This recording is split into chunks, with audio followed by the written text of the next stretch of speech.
The New World Order, the Illuminati. When we think about those words, we tend to imagine a very strong political influence in the hands of one single person. Not like the monarchy, not like the dictatorship, but veiled behind the democratic curtain. Such power is often pictured in the hands of a very powerful politician and entrepreneurs, the one behind massive worldwide organizations like NATO, the European Union, Google, Facebook, and Microsoft, or at least a very powerful banker. But that's not true for our cases. Meet Juju, a far cry side from this image we just pictured. Starting with the fact she wasn't born in any of those traditional golden families around the world. She was born on 20 July 1873 from Jewish lineage in the small city of Palmeiras, current Santos Dumont. As said in an antique prophecy, some important figures should have been born there. Although many point Santos Dumont, one of the great minds behind the airplane, as the one of the prophecy, I can assure you it was referring to another citizen of Palmeiras. Even though Juju couldn't achieve her graduation, she was always interested in politics, philosophy, and society.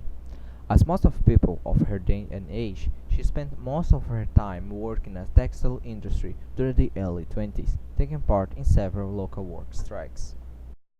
Mid-1913s, Juju travels to Nicaragua, where she ended up rolling the political movement against the American occupation of the country.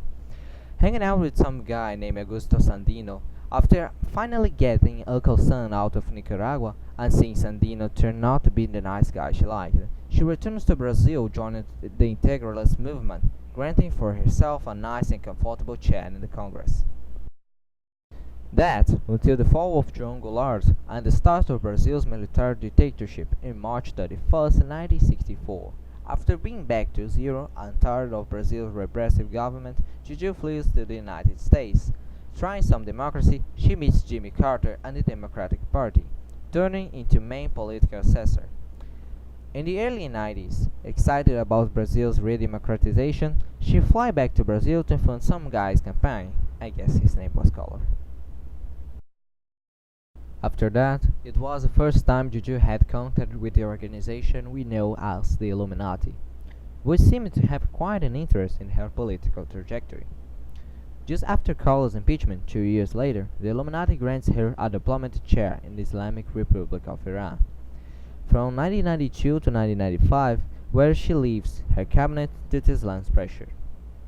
Trying to escape the Middle East, she gets involved in the Somalian civil wars in the late 2000s.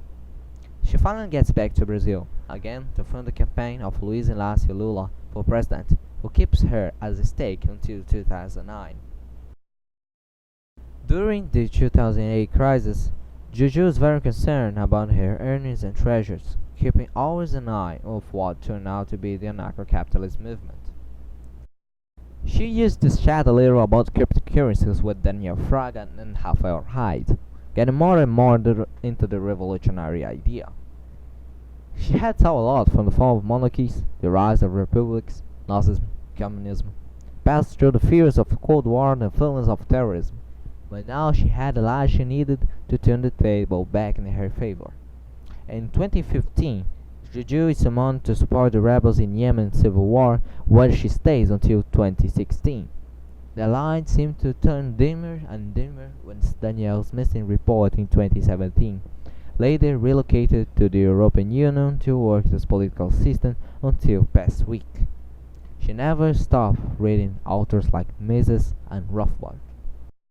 And so she realized the world conspires against the people, the freedom, the economic independence, and most importantly, you.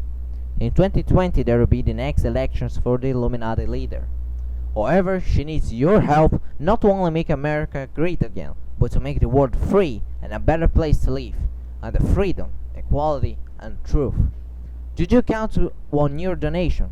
Any amount in Ethereum or Bitcoin will be very important to fund our campaign.